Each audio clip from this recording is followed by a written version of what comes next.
Con el tema del Brexit, las implicaciones económicas que tiene. Adolfo Laborde, profesor investigador de la Universidad Anáhuac, está conmigo para analizarlo. ¿Cómo estás, ¿Qué tal, Adolfo? Carlos? Gracias por estar con nosotros. ¿Cuál es pues tu valoración de lo que está ocurriendo en el Reino Unido? Bien complicado, Sí, ¿no? es un golpe muy grande hacia la teoría de libre comercio, a los procesos de integración. Sí. ¿Qué tendría que pasar para que esto no sucediera? Bueno, un acuerdo arancelario, el cual no quieren los europeos. En caso de que haya una imposición de tarifas arancelarias, estas van desde el 5 al 10%, entraría la OMC para regular el comercio entre ambas partes, pero aquí tenemos un gran problema, porque si alguno de los países miembros de la Unión Europea le da alguna preferencia arancelaria a Reino Unido, la cláusula 1 de la OMC dice que se tiene que ser exclusiva o extensiva a los demás países. Entonces, ahí me parece que en términos políticos podría interferir pues la razón de estar enojados con Reino Unido por esta descomposición que se ha dado en términos de los procesos de integración. ¿Dónde estamos parados hoy? ¿Qué sigue? Porque parece que entramos en una espiral de, digamos, escenarios desconocidos, ¿no? Sí. Bueno, hay dos escenarios. El primero es el escenario político, que hay un acuerdo al interior de las diferentes fuerzas políticas en Reino Unido que deciden tener un Brexit a mediano o corto alcance, mediano plazo. Puede ser un Brexit pequeño o un Brexit a largo plazo. ¿Qué les conviene a los británicos? Pues que sea algo rápido, porque de lo contrario va a generar más incertidumbre en los mercados. No es garantía que esto vaya a darse o no en un acuerdo pactado, porque, repito, hay un golpe político muy fuerte al corazón de la Unión Europea y esto afecta, repito, este espíritu de los movimientos de integración, que no solamente le resta fuerza en términos económicos, sino también hay que recordar que la Unión Europea tenía una política exterior común y eso también le quita en términos geopolíticos menor presencia en el mundo. Ahora tendrá entonces un escenario primero en donde habrán de votar si quieren o no salir con... bueno, más bien no quieren salir sin un acuerdo.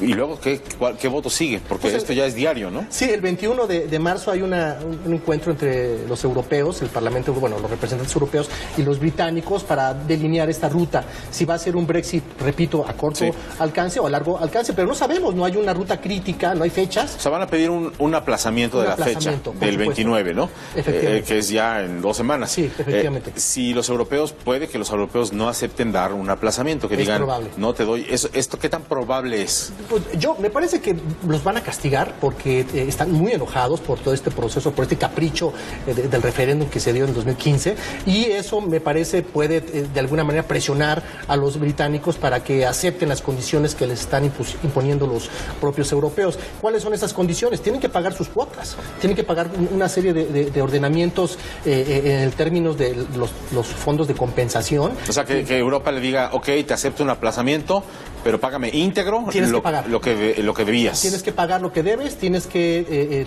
tener cierta facilidad para poder generar una política migratoria suave. Hay que recordar que hay movilidad y los británicos quieren tener una política migratoria autónoma y eso genera mucho nerviosismo, no solamente en términos de inversión, sino en términos de los comunitarios que están viviendo en Reino Unido. O sea, que les podrían obligar a eso también. También, por supuesto, hay una serie de condicionantes que los británicos no quieren acceder porque sienten que este tema de la supranacionalidad afecta a su soberanía. Y me parece que ese es el fondo del discurso, es el fondo del debate, debatir hasta qué punto ellos pueden ceder o no ceder soberanía en este contexto de la separación suave o dura. En medio de todo esto se inscribe lo que nos explicabas al principio, que es qué va a pasar con el comercio de bienes y servicios, ¿no? Porque hoy es un bloque unido. Uno de los grandes avances de los procesos de integración es darse certidumbre a las inversiones, a los procesos homologados de libre comercio. Hay un frente común.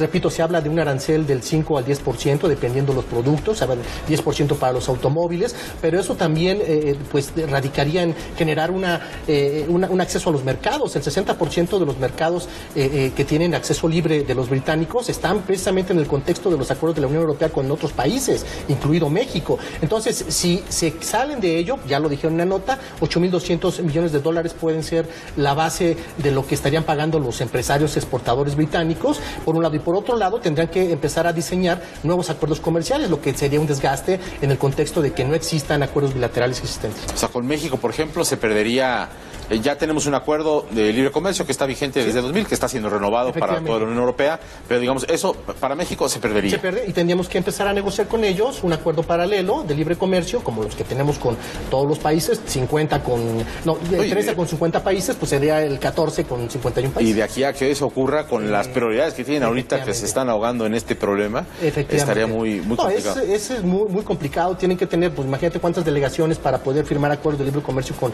las diferentes contrapartes, y bueno, también hay que recordar que los británicos pues habían aprovechado de alguna manera esta red para poder promover sus exportaciones. Oye, tú, ¿qué ves? ¿Cuál es el escenario más probable de todos en este océano de incertidumbre que hay? Mira, es probable que haya una reversa hacia esto, que los británicos cedan en sus posiciones, porque es una carnicería al interior del Parlamento británico, que haya un frente común, y ese frente común les permita negociar y tienen que pagar lo que tengan que pagar, ¿no? Pero después, sí habría Brexit. Yo creo que sí va a haber Brexit. No, es muy difícil que el artículo 50 o la cláusula 50 se deseche, porque también habría una descomposición de la política de los británicos hacia la Unión Europea. O sea, ¿no ves un escenario en donde hay otro referéndum?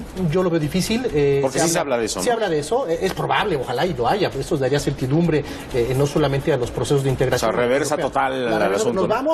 Nos quedamos dentro. Y todo lo que pasó entonces también podría poner de manifiesto pues la falta de consistencia en este término de las políticas separatistas, ¿no? Uy, pues esto es ya casi minuto por minuto, ¿no? Sí, estamos observando esto. Sí, en estos días. Sí, muy bien. Bueno, gracias, Adolfo. Gracias. Buena tarde. Bueno.